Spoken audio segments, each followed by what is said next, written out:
తొలి ఏకాదశి రోజున ఈ ఆహారం తీసుకోరాదు. ఆషాఢ శుద్ధ ఏకాదశినే తొలి ఏకాదశి, శయన ఏకాదశి, ప్రథమ ఏకాదశి అని కూడా అంటారు. ఈ రోజు నుంచి కార్తీక శుద్ధ ఏకాదశి వరకు శ్రీ మహావిష్ణువు పాలకడలిపై శయనిస్తాడు.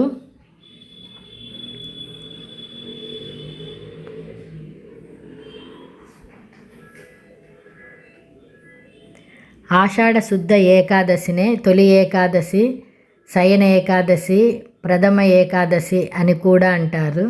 ఈ రోజు నుంచి కార్తీక శుద్ధ ఏకాదశి వరకు శ్రీ మహావిష్ణువు పాలకడలిపై శయనిస్తాడు. అందుకే దీన్ని శయన ఏకాదశి అంటారు. ఈ రోజున యోగనిద్రకు ఉపక్రమించే విష్ణువు మళ్ళీ 4 నెలల తర్వాత కార్తీక శుద్ధ ఏకాదశి నాడు మేల్కోవడమే ఉత్థాన ఏకాదశి అంటారు. ఈ ఏకాదశి తర్వాత రోజు ద్వాదశినే క్షీరాబ్ద ద్వాదశి అంటారు.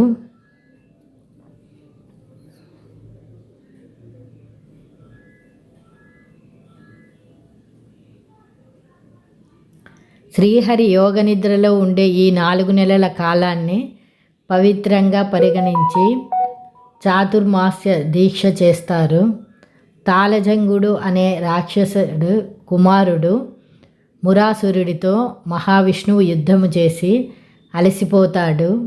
ఈ సమయంలో తన శరీరం నుంచి జనించిన కన్య పేరు ఏకాదశి అంటారు. రుక్మాంగదుడు ఏకాదశి వ్రతాన్ని ఆచరించే సమయంలో మోహిని రూపంలో వచ్చి పొందుకోరిన రంభను తిరస్కరించాడు.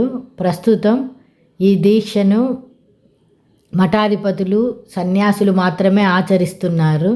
చాతుర్మాస్య దీక్ష చేపట్టిన వారు 4 నెలల పాటు ఆహార నియమాలు పాటిస్తూ కఠిన నిష్ఠతో కామక్రోధాలను విసర్జించాలి. నిజానికి పంచభూతాలు, సూర్యచంద్రులు, గ్రహాలు పరస్పర సంబంధాన్ని, వాటి గమనాన్ని బట్టి ఇది ప్రకృతిలో మార్పులకు సంకేతము. ప్రత్యక్ష దైవము సూర్యుడు దక్షిణం వైపునకు మరలిన ఈ రోజు నుంచి దక్షిణాయనం ప్రారంభమవుతుంది. చాతుర్మాస్య దీక్షతో పాటు గోపద్మ వ్రతాన్ని కూడా ఆచరిస్తారు. దీన్ని తొలి ఏకాదశి మొదలు కార్తీక శుక్లపక్ష ద్వాదశి వరకు అంటే క్షీరాబ్ద ద్వాదశి వరకు ఆచరించాలని విశ్వసిస్తారు. ఆషాఢ మాస తొలి ఏకాదశి రోజున సూర్యోదయానికి ముందే లేచి శుద్ధి చేసుకొని శ్రీహరిని నియమనిష్టలతో పూజించాలి.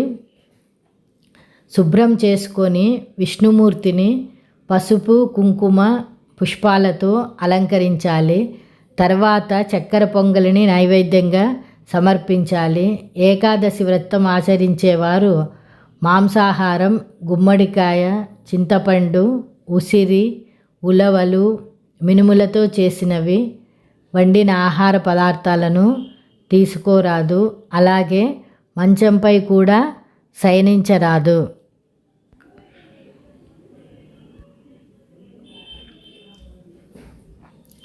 ఏకాదశి అంటే 11 అనే అర్థం. ఈ ఏకాదశి విశిష్టతను పద్మపురాణంలో వివరించారు. త్రిమూర్తులలో ఒకరైన శ్రీహరితో ముడిపడిన ఈ ఏకాదశి మహత్యం గురించి అనేక కథలు కూడా మన పురాణాలలో ఉన్నాయి. మానవ జాతిని ఉద్ధరించటానికి సాక్షాత్తు శ్రీహరే ఈ ఏకాదశిని ఏర్పాటు చేశాడని, ఈ వ్రతాన్ని నియమనిష్టలతో ఆచరించిన వారు అన్ని సమస్యల నుంచి విముక్తి పొందడమే కాదు, మరణానంతరము వైకుంఠానికి చేరుకుంటారని పద్మపురాణంలో పేర్కొన్నారు. ముఖ్యంగా రైతుల పండగ ఏరువాకలాగే తొలి ఏకాదశిని వేడుక చేసుకుంటారు. అతివృష్టి, అనావృష్టి లాంటి ప్రకృతి వైపరీత్యాలు చోటు చేసుకోకూడదని, పైరుకు ఎలాంటి తెగుళ్ళు సోకరాకూడదని, ఏ ఆటంకాలు ఎదురవ్వకూడదని వేడుకుంటారు. తొలి ఏకాదశి నాడు మొక్కజొన్న పేలాలను పొడి చేసి అందులో బెల్లం కలిపి దేవుడికి నైవేద్యంగా సమర్పించి ప్రసాదంగా తీసుకుంటారు. ఏకాదశి రోజు రైతులు పూజ పూర్తి చేసి పొలానికి వెళ్ళి పని చేసుకుంటారు. ఈరోజు తప్పనిసరిగా పని చేయాలనే నమ్మకము ఉంది. కొత్త కూలీలను మాట్లాడడం లాంటి పనులు చేస్తారు. కొత్త ఒప్పందాలు ఈరోజు కుదుర్చుకుంటే మంచిదని నమ్మి అలా చేస్తారు.